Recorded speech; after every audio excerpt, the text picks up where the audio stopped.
Welcome to the Nerd Party. Let the filibustering begin. Welcome to Nerd Party.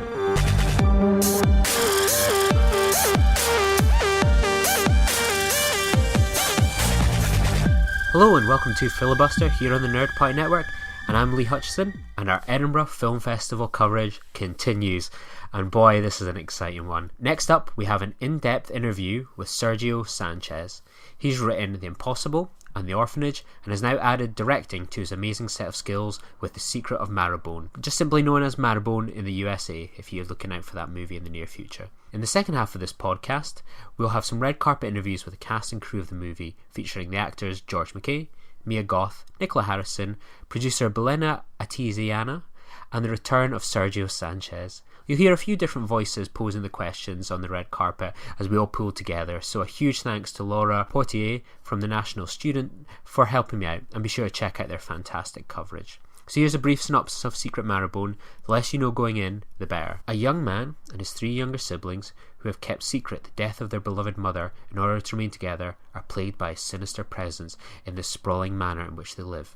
Thanks to Sergio and the cast for giving up their time to talk with me. We've got so many more interviews coming up over the festival, so stay tuned and subscribed. There's some amazing names that I cannot wait to share with you, so be sure to subscribe and follow us on Join Nerd Party on Facebook/The Nerd Party, and our coverage will continue for the next good few days, so stay tuned. Enjoy the interviews, and thanks for listening. Thank you so much for joining me, and welcome to Edinburgh. Are you excited for your screening tonight? Yeah, very excited.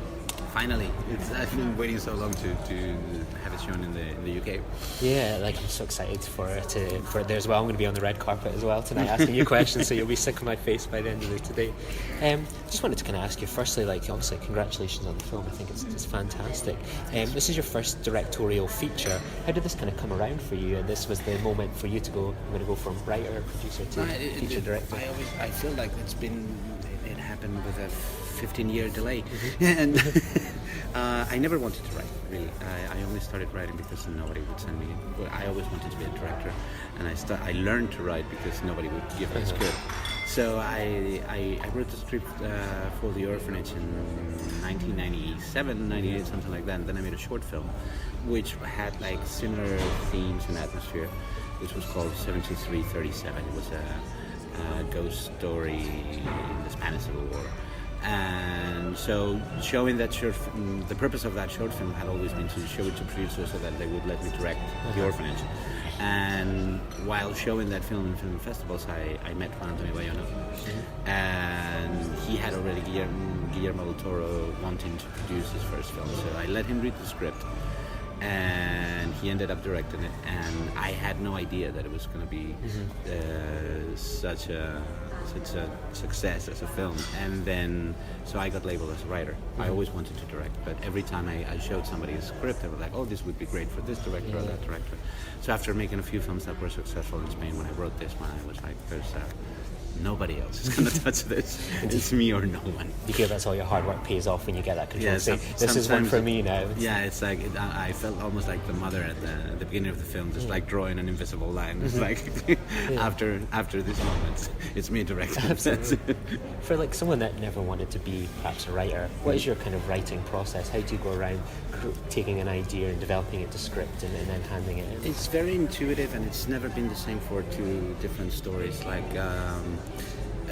Usually the first thing there's I don't know, the ideas may come from many different places. There's usually a little spark or something. For this movie, I was with Belén, who's my producer. We were coming back on a train from Barcelona. We had just had a meeting with Bayona for something else, and I had this idea suddenly. It's I was telling her, what if we had made this story about these four siblings who live in a house, and their mother dies, and they have to hide from the world, and nobody can know that they're in there. And in the end, you realize that this is what happened. And she's like, oh, that's interesting. Why don't you start writing? So for this one, I started writing 3 pages a day. It was almost like a serialized novel, and I sent her those pages. And it was interesting to write that way because it always forced me to to end each of those chapters with a little hook.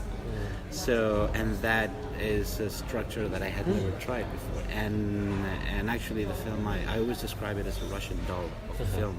It starts as a family drama, and then you open it and it becomes a mystery. You open it and it's a thriller, and you open it and it's a ghost story, and then it's a love story, and no, it's something else. So it's like, it's a film that's constantly evolving and changing. I was wondering as well, because it's such an interesting movie from kind of on the outside looking in sometimes, that it's Spanish, director, producer, and then it's got like a very British cast, and then the location as well being very different as well. How did all those sorts of three things come together? Was it originally maybe something you viewed as being more home-based, or maybe home talent, or was sort of the restrictions of like a producer we need? No. It's just, it was we could have shot it anywhere, and actually it would have been cheaper actually to shoot the film in Canada, which is when everybody was. I mean, if it were for practical reasons, we would have ended up doing it there because of the tax benefits and stuff. It was very expensive to shoot in Spain, where we shot it, with everybody away from home. But no, it was two reasons. One, I wanted the film to be very personal, to feel very personal to me. And I lived in Spain, in Asturias, right, like a few miles from where the place where we shot the movie. You actually can see the house, right? It was born through Ali's library window. And so I wanted. I lived in Spain, in Asturias, until I was 15. Then I moved to Texas. Then I spent 6 years in New York. So kind of my childhood memories are from Spain, those landscapes. But it's like my formative years in terms of film and literature and becoming a big fan of horror are all American.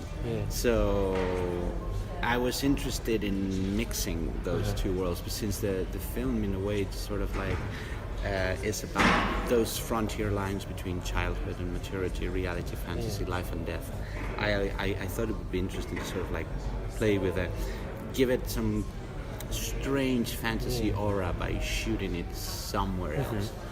Even though, I mean, you watch it, and it is supposed to take place in Maine, and it's Canada, and nobody realizes it's always that. the trees. I think whenever you're watching a movie, you see it's like, oh, there's the trees with the mist. It's got to be Canada. Watching all X-Files all those years has trained me quite well.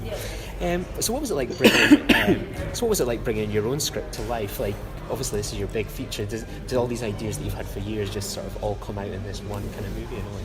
Yeah, you have to be careful not to overstuff, not to overact the pudding, right? All those like one shots, you thought, I'd always love to do a shot like this, an angle like that. There's so much of this film that ended up in the editing room, and actually I think my favorite scenes didn't make it into the film. Good plug for the Blu-ray, you know that. Yeah, there's like 40 minutes of extras in there, but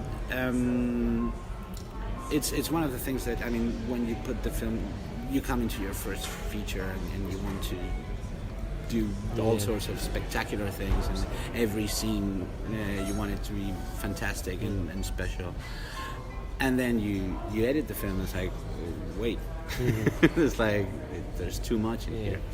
So we had to take some of that down, and also I had to make the story simpler. It was what worked on the page suddenly was really baroque in the film. It was very difficult to follow. It was, I think the movie is different when you see it for the first time. The first time you watch it, it's a mystery. When you see it again, it's something else. Once you know the answer to every question, it becomes like a psychological portrait of this family, and so you have to be careful. There's a limit to how much you want to press the audience with. So I took lots of stuff out, and so maybe even though those are probably, I mean, on their own, those were my favorite scenes. The film ended up being better without them. What was it like kind of casting this movie? It's got such a young, exciting cast. There's so many great names, and the casting come around for this movie. We had the great casting director, Karen Lindsay Stewart. She works in London. She's done the cast for all the Harry Potter films, so she knows lots of actors who were like 10, 11 at the time, were now in their age range we were looking for. And I saw hundreds, if not thousands, of actors, and I was really surprised. I thought nobody would want to come in and audition for a first-time director from Spain. And I was blown away by the names and the people who showed up and would send me every day. I would open the mail and they'd be like, Anya Taylor-Joy send a self-tape. I'm like, what? So it was very difficult, just because I think you have such amazing actors. There's an incredible amount of them, and it was overwhelming. There were so many options. And the challenge was double. I had to find the right actor for Jack, Jane, Belén, and Sam, but I also had to find a group that you would buy as a family. So I ended actually the process when it started with Mia. I stopped her in the middle of her audition because she was just giving me chills. It was like this gut instinct. It was like, okay, that's Jane. It's like hearing, it's like the force. Amazing. A voice inside of you is telling you it's her. And I remember when she finished reading one line and it's like, would you please be my Jane? And I remember Karen and Belén, my producers, they were like, wait, there's like more actresses coming in, and I'm like, no, she's Jane. I had seen like hundreds of Janes, and it was clear to me it was her. And that same day, Charlie Heaton came in, and I offered him to play Billy. And once I had me and Charlie, it was like, okay, I know what the family looks like, so that sort of helped me with the Jacks. But because there were so many, but none had the versatility I think that George has. He is, and that I discovered later what a generous and fantastic human being he is, and it's wonderful to work with him. But as an actor, there's so many different sides to him. He can be funny and tender and scary and violent and fragile. So I thought he was like the perfect instrument to bring Jack to life. Perfect. I was looking at like the budget of the movie, and I was watching this film thinking, oh man, that must have cost so much. It just looks incredible. It was quite a small budget. Does that come with pressures as like a first-time director, or is it one of those ones that's like the best way sometimes to go if you've got just a sort of smaller budget? You've got to really think about things. You've got to make the most of it. Is it? How did you feel about that? I think it's in the realm of £5 million or something like that. And I always think that it was my producer Belén, when I showed her many different scripts for my first film as a director, and we both agreed that this had like the right size, because she thought some of the stories I brought to her were too ambitious, and she said this had the right size. It was like small enough so that I could have complete control of it, but big enough so that I could explore all the themes that I'm interested in, and I felt really comfortable with it. I mean, it's like there were many things that we couldn't do because we didn't have the money, but at the same time it was enough money to shoot for 8 weeks. So I had the time to spend with the actors and the cinematographer and just make sure that every little detail was there. I think anyone who watches the film, you may or may not be touched by the story, but I think visually and I mean technically in the acting department, the film is perfect. It's fantastic. And you obviously worked on this with your kind of long-time partner. I always think of you as a kind of pairing, John Abeoina. What was he like as a sort of producer, and what was it like to almost have that sort of role reversal? You're the head man now, and he's the one kind of in the back. Well, it was strange because we're very good friends and we know each other very well. But he didn't really. He sort of stepped back on this one because he very much did the same thing that Guillermo did for him in the Orphanage, which is he offered me to put his name on the film. So that I would be protected from people who might come in and say, a good friend, have you thought about this or have you thought about that? It's like, okay, it's like I'll be there to shield you from all those comments, but and to sort of give you complete freedom in the story. So he was like, and also he was like when I was making this film, he was putting the finishing touches on Monster Calls and getting ready to shoot Jurassic World.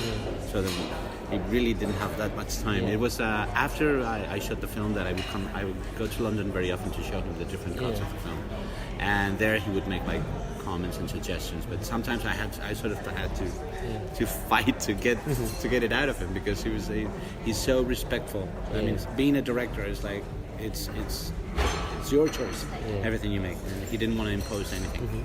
So what kind of one's next for you now? Will you be going on writing, directing again, maybe directing someone else's work? Where do you see I would love that. That would make my work 6 months quicker, faster. and I would love to get somebody else's script. But just in case, I'm writing my own, and then I'm hoping to be shooting my next film in the spring. And I'm also working on a series that I would love to. Hopefully, I'd love to shoot those back to back. Perfect. Well, thank you so much for joining me today. I really appreciate it, and all the best in the future. My pleasure talking to you. Let the filibustering begin. Laura, what do you hope your film's going to bring that's new to the sort of horror and thriller genre? Because it's quite different without the gore and everything. My take on horror has always been based on emotion. Actually, I think that to establish a strong emotional link with the characters, that's what makes the horrific elements really pop out. So I think it's a really original mixture of emotion and genre. And what do you hope audiences are going to take home from this? Minus the nightmares. I think it's one of those. The film is very much like a puzzle. There's nothing shocking up front. It's almost like the horror comes from the cracks of the story. And once you put all the pieces of the puzzle together, that's when the horror sort of jumps at you. So when you go home and you start thinking of what you've just seen, that's when the film becomes really scary. And I think it's a film that plants roots in your brain and sticks with you. Yeah, it's great to be back.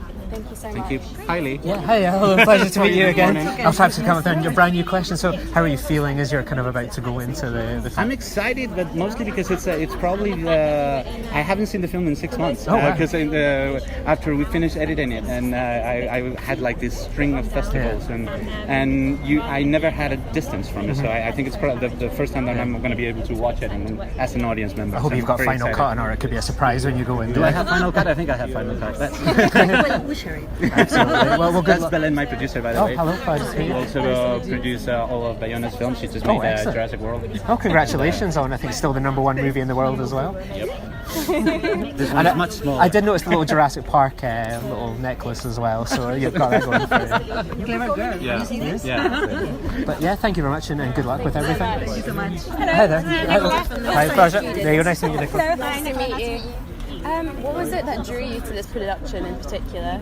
I'd worked with the director before as a screenwriter, and I was really excited that he was finally directing his own piece and his own vision of his script that he'd written himself, and that was just really exciting. So. Do you have any fun on-set anecdotes for us? So there's a scene in it where I'm dying. I don't think that spoils too much because it's in the blurb that the mother dies. Yeah. Sorry about that. You're looking very good. Oh, thanks. Yeah. I've miraculously come back to life.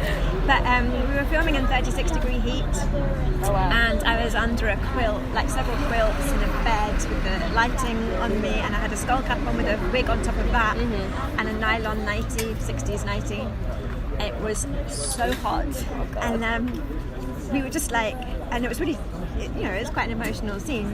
And then at one moment, me and George were like, I think we should go for a drink later. We just started cracking up because it was such a sort of bizarre thing. Yeah. But yeah, that was tough, but a lot of humour came out of it. And do you have any future projects in the works? I'm waiting to see what happens. Well, fantastic, and good luck with everything Thank you today. very much. Cheers. Thank you. Lovely to meet you. Bye. Thank you very much. And we've got Mia as well. So, looking forward to the screen time? Yeah. It's lovely to be here. So, yeah, we're really excited.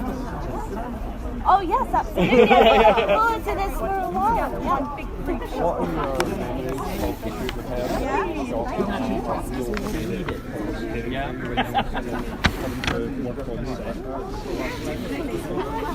Yeah, it was like 1300s. Like the house, it was really old. It was like an old castle they built on top of. And so it was, I mean, I think it was. I mean, I'm pretty sure. I hope it is now because I'm saying it. Legally binding. If this is legally binding, I can say loads. No, we had memories of the summer was amazing. We just had the best time all together in Spain. The stories from the shot, it was really beautiful, and we all really got on. So, despite the scary elements of the story, we had a really lovely time. Yes, likewise. What I take away from that whole experience is the fact that it was the most incredible summer I've ever had in my life, and that on top of the fact that we created this film that we're all so proud of, that was done so beautifully, and it's just a rare opportunity to have something like that, and I feel we're all very grateful for that summer. We heard from Nicola that the cast formed a really good bond on the set. Yes, we did, and I think part of that helped. Because we were in Asturias in northern Spain, so we were all away from our homes and our families, and so we were in this together. We didn't really know anything or anywhere, and we just bonded and became great friends. And I think a real testament for that is the fact that 2 years on, we're all still very close and still admiring, cheerleading each other very much. Can I just ask, for working with Sergio, the first time director who was a screenwriter, what was he like on set? He couldn't have been any better. He was a dream. He was so giving and so thoughtful and so passionate, and I think that's probably the most important thing. He so cared, and that really came across, and he just wanted to make the best movie possible, and was open to all ideas, and it was very much a collaborative effort, and as an actor I didn't think he could make anything more than that. I completely agree. Sergio as a person is so giving and wants to create an experience as much as tell the story, and so that our experience was the way in which we told the story, the way the vibe and the ethos that he created on set, and what he encouraged from us, and how much he encouraged us to explore every scene. It was just right, we're going to come this way because we're going to do one photo with everybody. It was lovely. Fantastic. Enjoy the scene. Thank you. Cheers. Thank you. Join the revolution. Join the Nerd Party. Welcome to Nerd Party.